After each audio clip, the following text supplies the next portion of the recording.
Hi guys, আজকে স্বাধীনতা দিবসের জন্য আমরা একটু ঘুরতে বেরিয়েছিলাম রাস্তার দিকে।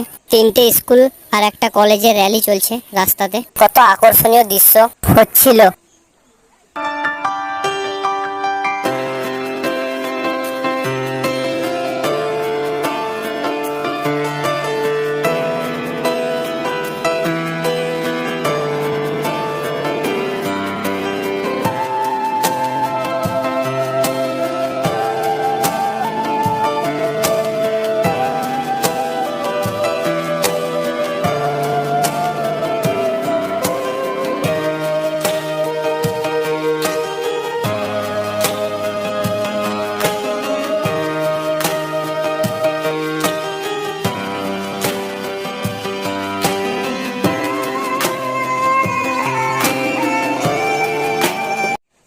এই ভিডিওটির ফুল ভিডিও দেখতে হলে কমেন্ট করে জানাবে।